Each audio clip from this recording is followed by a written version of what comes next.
하나님 말씀은 창세기 17장 15절로 27절 말씀입니다. 너는 내 아내 사레를 사라라 부르라. 오늘은 하나님께서 아브라함을 통하여 또 아내를 사라로 그 관계를 새롭게 맺게 하여 주시는 내용을 보게 됩니다. 아브라함과 사라라는 이름은 단지 부르는 호칭으로서 지어진 이름이 아니라 그러한 사람이기 때문에 그렇게 인정받고 불려진 왕관과도 같은 이름입니다. 이러한 아브라함의 이름은 하나님께서 처음 아브라함에게 불러주셨고, 사라의 이름은 아브라함을 통하여 사라에게 처음 불려진 이름입니다. 그런데 하나님께서는 이러한 이름을 자손에 대하여서는 아무런 희망도 없던 부부에게 나타나셔서 그렇게 되게 하여 주신다고 분명하게 약속을 하여 주시면서 친히 먼저 부르시기 시작하셨습니다. 사람들은 이 부부의 이름을 자손을 낳게 된 아브라함과 사라를 보면서 불렀지만 하나님께서는 자녀에 대한 아무런 희망이 없던 부부에게 앞서 나타나셔서 제일 먼저 부르기 시작하신 것입니다. 하나님께서는 먼저 아브라함에게 이제부터는 아브라함이라고 부르시겠다고 하셨습니다. 하나님께서 일방적으로 그렇게 부르시기 시작하신 것입니다. 열국의 아버지라는 뜻의 이름처럼 아브라함을 통하여 여러 민족의 아버지가 되게 하시겠다는 하나님의 선하신 계획과 그 의지를 분명히 하신 것입니다. 그리고 하나님께서는 그 아브라함에게 아내 사레를 사레라 부르지 말고 열국의 어머니라는 뜻의 사라라 부르라고 말씀하십니다. 그리고 사라에게도 그렇게 불려질 수 있도록 하나님께서 친히 사라에게 아이를 낳게 하시겠다고 분명하게 약속하여 주셨습니다. 아브라함의 이름은 하나님께서 먼저 부르셨고, 사라의 이름은 아브라함을 통하여 사라에게 부르라고 하셨습니다. 그래서 사라라는 이름은 아브라함이 먼저 불렀습니다. 아브라함이라는 이름은 하나님께서 제일 먼저 불러주셨습니다. 물론 아브라함과 사라에게 사라를 통하여 자손을 낳게 하시겠다는 그 축복은 하나님이 직접 다 하신다는 말씀도 빼놓지 않으셨습니다. 이름은 그런데 하나님께서 아브라함을 부르셨던 것처럼 하나님께서 사라를 부르신 것이 아니라 아브라함을 부르신 하나님께서 사라는 아브라함이 부르게 하신 것입니다. 사람들이 자기의 자녀의 이름을 지을 때는 그러한 모습으로 그렇게 살기를 바라는 마음에서 그렇게 이름을 짓습니다. 그러나 그것은 좋은 이름이요, 희망사항이 될 수는 있어도 그렇게 지어진 부모의 의지가 온전히 담길 수 있는 이름은 되지 못합니다. 그것은 부모의 능력에 한계가 있기 때문입니다. 그런데 하나님께서 아브라함을 아브라함이라 새롭게 이름을 바꾸어 주시고 그 이름으로 먼저 부르시기 시작하셨을 때에는 이름처럼 살라는 희망사항이 아니라 하나님께서 친히 그렇게 될 수 있도록 함께하여 주신다는 것입니다.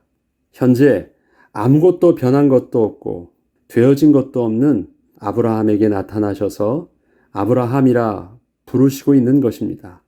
하나님께서는 아브람을 보시면서 아브라함의 모습을 보신 것입니다.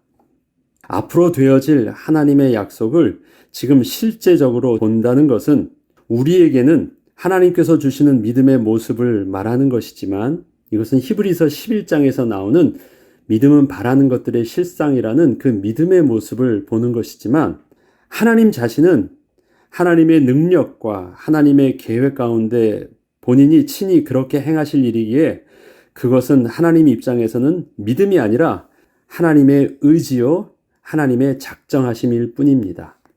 하나님께서는 아브라함에게 믿음의 눈을 열라고 하지 않으시고 당신의 능력과 계획을 그대로 순종함으로 받아들이라 말씀을 하고 계시는 것입니다. 열국의 아버지가 되는 것은 아브라함의 믿음이 아니라 하나님의 작정하심과 아브라함을 향하신 하나님의 축복이십니다. 믿음이 아니에요. 아브라함의 믿음과는 상관없이 아브라함이 약하더라도 하나님이 아브라함을 통해서 그렇게 하시겠다 하시면 되는 것입니다. 하나님께서 지금 아브라함에게 이름을 주시고 너 지금부터 그렇게 이름을 네가 사용해, 그것이 아닙니다. 어제 말씀드렸듯이 내가 너를 그렇게 부를 거야. 그리고 그의 이름이 사람들에게도 그렇게 너의 이름이 불려지게 될 거야. 우리 입장에서는 믿음이라고 표현할 수 있지만, 근데 하나님께서는 당신이 계획하시고 미리 보고 계신 것을 아브라함에게 말려주실 때는 하나님의 믿음이 아니라 하나님의 의지와 주권과 능력이십니다. 그것에 순종하라는 것입니다. 그래서 앞으로 아브라함이 좀 부족하더라도, 실수하더라도, 그래서 그것이 바뀌어지지 않거나 안 되는 것이 아닙니다. 이건 아브라함과 상관없이 하나님께서 그냥 직진하시고 계신 일이니까. 그것을 아브라함이 약해서도, 그것을 아브라함의 믿음이 연약해져서도 실수하는 일들이 앞으로도 번복되지만, 그렇지만 하나님의 시간표는 그것과 상관없이 멈춰지지 않고 계속 진행되어지면서 마침내 이루어지게 되는 것입니다. 이러한 하나님의 의지가 아브라함을 부르셨고, 또 지금 99세 될 때까지 아브라함의 수준이 그렇게 오르락내리락 하는 것과 상관없이 계속 되어지다가 마침내 이제 아이를 낳는 그 바로 직전까지 오게 된 것입니다. 그런데 하나님께서는 이러한 하나님의 작정하심을 아브라함도 아내 사레를 통하여 누리라 하십니다. 아브라함에게 아내 사레를 하나님께서 아브라함을 아브라함이라 부르듯이 그렇게 사라라고 부르게 하신 것입니다. 물론 아브라함의 능력으로 사라를 통하여 아이를 낳을 수 있는 것이 아니기에 하나님께서 사라를 통하여 아이를 낳게 하여 주실 것을 약속하시면서 그 사라라는 이름을 아브라함이 제일 먼저 아내에게 불러주시라고 하시는 것입니다. 사라를 통하여 낳게 하실 자녀의 축복을 믿음으로 순종하고 그렇게 사라를 하나님의 축복의 아내로 맞이하라는 것입니다.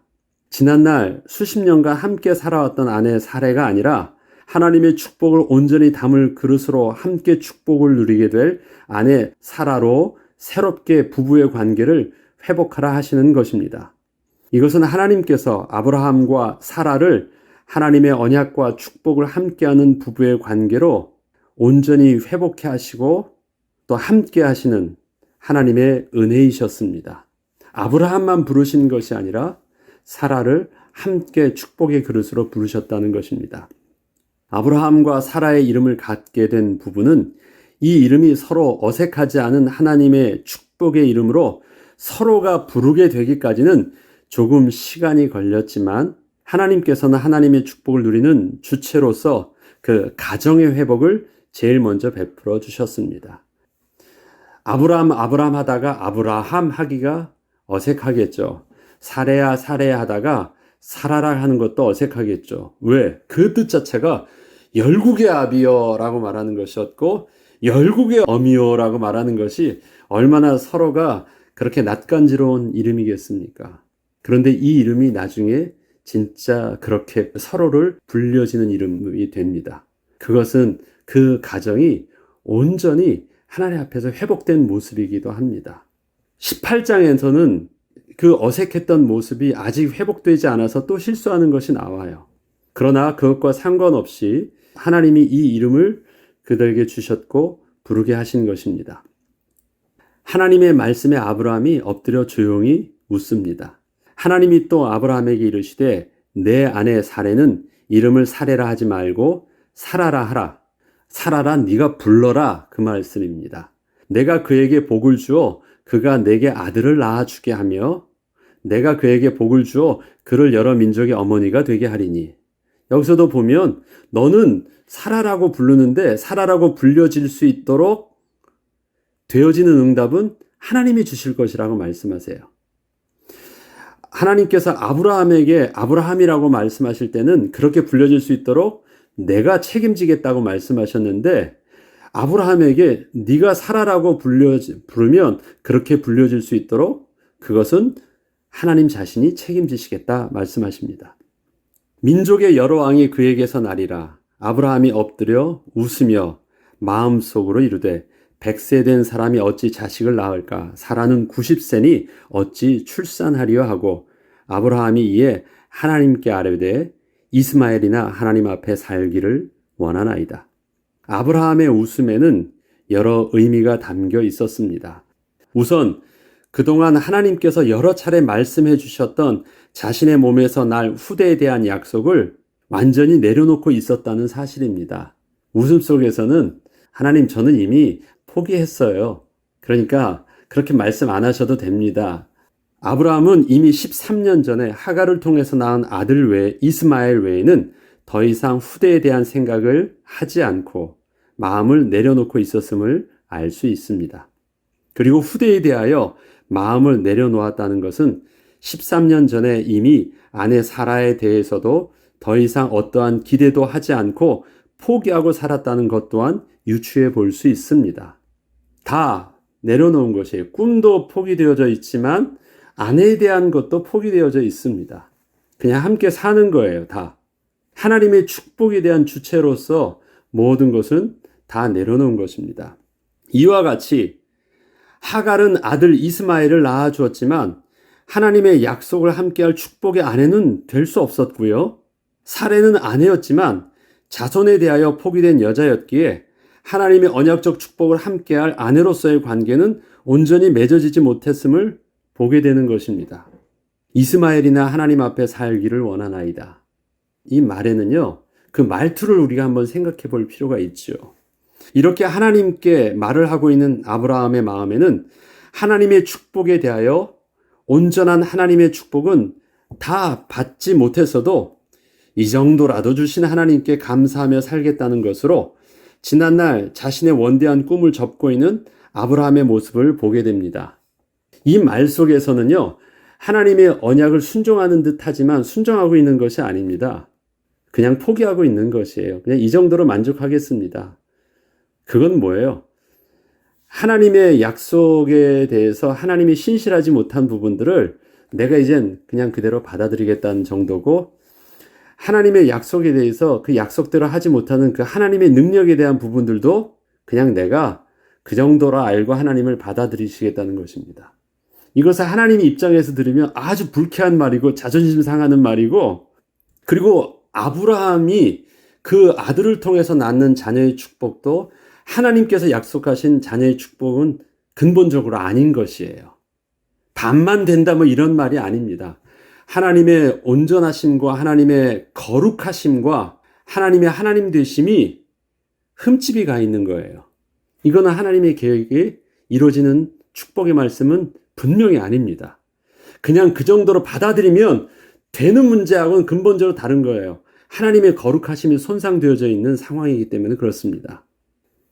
사실 이스마엘은 차선책이었지 분명한 하나님의 약속의 자녀가 아니라는 것은 아브라함 자신도 잘 알고 있었습니다. 이스마엘은 자신의 사랑하는 아내 사라를 통하여 정상적으로 낳은 아들이 아니었기에 하나님이 온전한 축복은 아님을 알고는 있었지만 마음속에서 드러내지 않고 있었을 뿐입니다. 이 정도로 만족하겠다는 그의 말 속에는 하나님의 약속을 스스로 포기하고 살고 있던 아브라함의 모습만 보일 뿐입니다.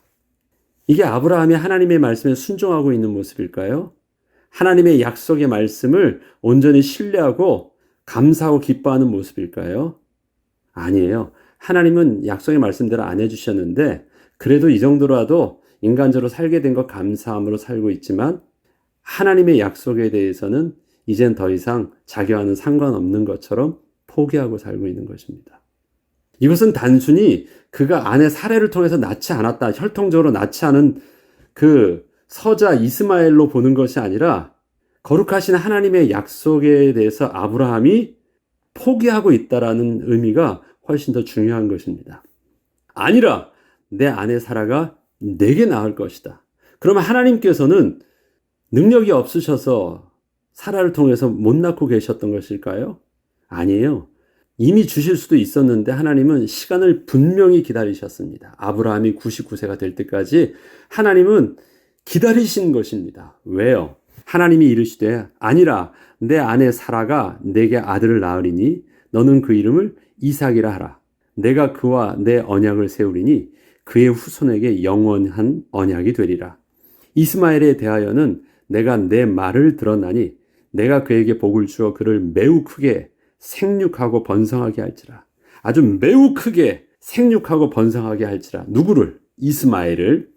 그가 12두령을 낳으리니 내가 그를 큰 나라 되게 하려니와 내 언약은 내가 내년 이 시기에 사라가 내게 낳을 이삭과 세우리라. 열둘이라는 의미는 이스라엘의 12지파처럼 이스라엘 백성에게 그 열둘이라는 의미는 온전한 숫자입니다. 7과 같이. 그러면 이스마엘에게도 그 자손의 축복은요, 온전한 축복을 크게 다 주겠다고 말씀하십니다. 그런데 사라가 낳을 이삭과는 뭔가 다르대요. 그게 뭘까요? 하나님께서 육신적인 모습에는 전혀 아이를 낳을 수 없던 상태의 사라에게서 하나님께서 아이를 낳게 하시고 그 이름까지 지어주시는 것은 사라를 통하여 낳을 아이가 오직 하나님의 축복의 선물임을 분명히 원하신 것입니다. 이것은 하나님께서 아브라함만 아니라 사라도 하나님의 축복의 주인공으로 부르시는 은혜이셨습니다. 성경은 사라도 아브라함과 같이 믿음의 사람으로 동일하게 증거하고 있습니다. 히브리서 11장 11절을 보면 믿음으로 사라 자신도 나이가 많아 단산하였으나 아이를 낳을 수 있는 모든 그 능력이 다 끊겨졌으나 잉태할 수 있는 힘을 얻었으니 이는 약속하신 이를 미쁘신 줄 알았음이라. 잉태할 수 있는 힘을 얻었다. 누구로부터 얻은 거예요? 하나님께서 잉태할 수 있도록 다시 재창조의 능력을 부어주셨다라는 것입니다.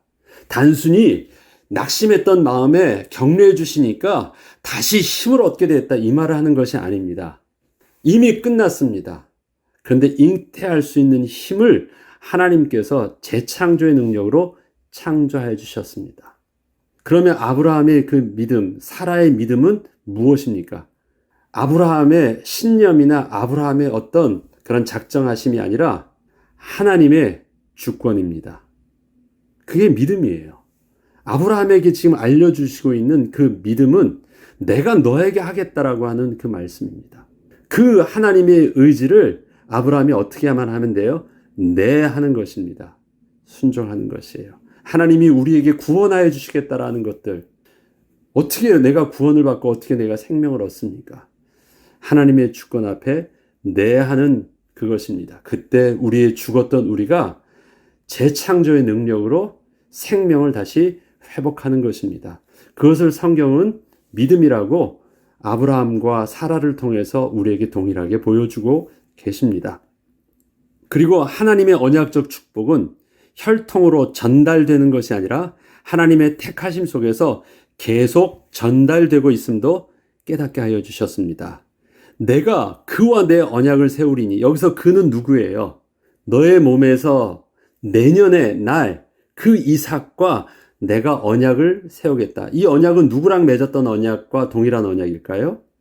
아무것도 모르던 그 아브라함을 택하셔서 언약을 맺어주시고 복을 주셨던 하나님께서 또 내년의 날 그 아이를 통해서 직접 또 그 이삭과 내가 언약을 직접 맺어서 그 축복을 그 이삭도 누리게 하여 주시겠다라는 것입니다. 이것은 얼핏 보면 아브라함의 혈통적 자녀처럼 보이지만 실질적으로 축복은 혈통으로 지금 전달되고 있지 않고 하나님의 의지적인 택하심 속에서 전달된다는 것입니다. 그렇기 때문에 저와 여러분이 아브라함의 혈통적 축복이 아닌데 우리가 약속의 자녀로서 누리는 축복을 왜 우리는 아브라함의 그 언약의 자녀로서 우리들도 영적인 아브라함의 자손이라고 말할 수 있습니까? 하나님께서 아브라함을 택하셨듯이 하나님께서 그 이삭을 택하셨듯이 하나님께서 저와 여러분도 그렇게 택하여 주시고 하나님께서 맺어주신 그 약속이기 때문에 동일하게 우리도 약속의 자녀라 말하는 것입니다. 그래서 이렇게 말합니다. 내가 그와 내 언약을 세우리니 그의 후손에게 영원한 언약이 되리라. 여기서 그의 후손에게 영원한 언약이 되리라는 말은 하나님께서 구원의 축복을 이루시는 그 비밀의 영적인 패턴이 이와 같을 것이다 라는 것을 말하는 것입니다. 얼핏 보면 아브라함에게 이삭은 유일한 아주 순종 혈통처럼 보이지만 순종 혈통이기 때문에 축복을 받는 게 아니에요. 얼핏 보면 지금 혈통적으로 순수한 아들처럼 보였지만 하나님께서 99세가 될 때까지 하나님께서 사라가 완전히 단산하고 본인도 또 아브라함도 웃음으로써 완전히 이제는 그것은 나와 상관없는 것이라고 말씀하시는 하나님 앞에 아니라고 거절할 정도로 끝난 상황 속에서 그 사라를 통해서 낳게 해 주신 것은 아브라함과 사라의 능력과 사라의 믿음이나 입장과는 전혀 다른 하나님의 재창조의 능력이신 것입니다. 그렇게 주셨습니다. 이것이 바로 구원을 얻는 하나님의 백성, 언약의 백성 되어지는 영적인 비밀, 이것이 영원한 언약이 된다라는 의미인 것입니다. 내 언약은 내가 내년에 이 시기에 사라가 내게 낳을 이삭과 세우리라. 너와는 상관없어. 그 복은 너에게서 났기 때문에 이삭이 복을 받는 거 아니야. 이렇게 한 이유는 하나님의 구원의 언약이 무엇인지를 알려주는 것, 영적인 비밀을 알려주는 것이었어. 봐, 내 언약은 그와 직접 맺었기 때문에 이삭이 복을 얻게 될 거야. 하나님께서는 아브라함에게 이삭은 아브라함과 사라의 아들이 아니라 하나님의 언약의 백성임을 정확히 알게 하고 계십니다. 도저히 낳을 수 없는 사라를 통하여 아들을 낳게 할 것이고 그 이름을 아브라함의 그 불신앙의 웃음을 기억하도록 웃음이란 뜻의 이삭이라 부르게 하심으로 분명히 내년에 태어나게 될 그 아들은 오직 하나님의 주권 속에서 태어났고 아브라함과 상관없이 하나님의 주권 속에서 선택된 하나님의 언약 백성으로서의 축복을 아브라함처럼 아들 이삭도 누리게 하여 주시겠다는 하나님의 분명한 말씀이셨습니다. 사실 웃음은 아브라함도 웃었지만 그 아내 사레도 웃습니다. 그런데 그 웃음은 불신앙의 웃음이었는데 아이를 낳게 되었을 때 아내 사레가 웃습니다. 여호와께서 나를 웃게 하십니다. 지금 하나님의 말씀이 하나님이 나를 웃게 하시네요. 그것은 불신앙의 말이었는데 아이를 낳았을 때 여호와께서 내게 웃게 하십니다라는 그 웃음은 이제 하나님의 말씀이 무슨 뜻인지를 알게 된 웃음입니다. 그게 이삭이라는 웃음이란 뜻이에요. 거기에는 두 가지 뜻이 있습니다.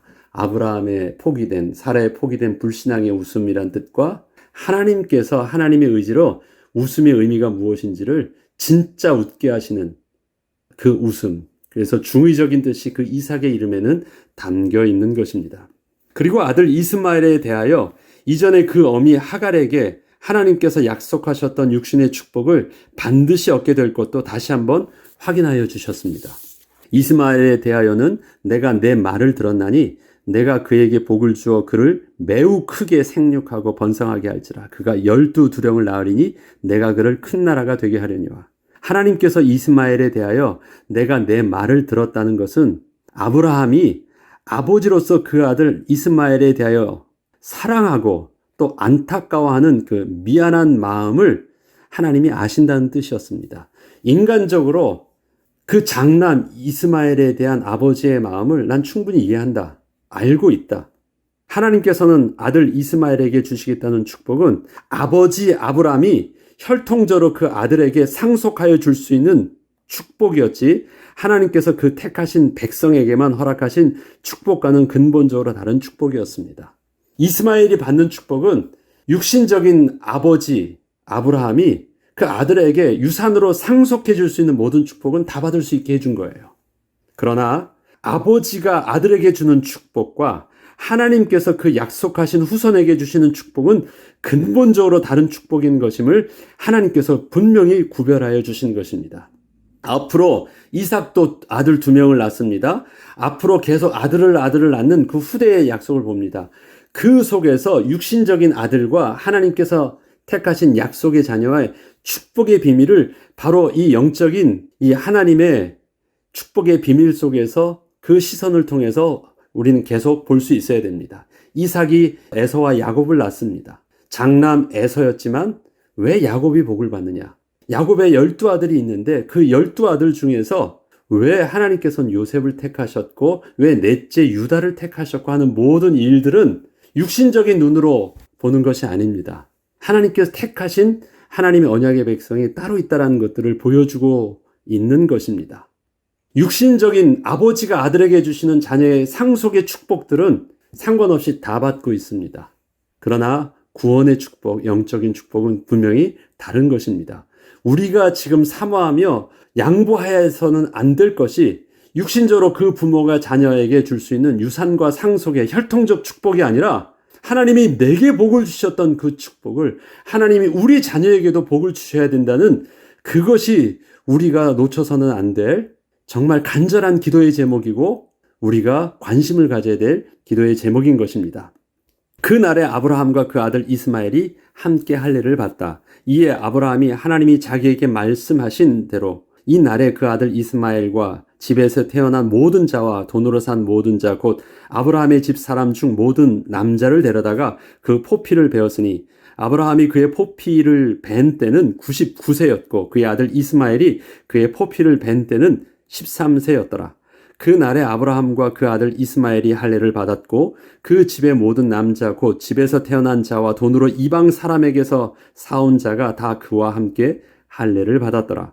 그 날에 아브라함이 자기에게 속한 모든 남자들과 함께 할례를 받았다는 것은 하나님의 약속을 믿음으로 받아들이고 순종하였다는 것을 말합니다.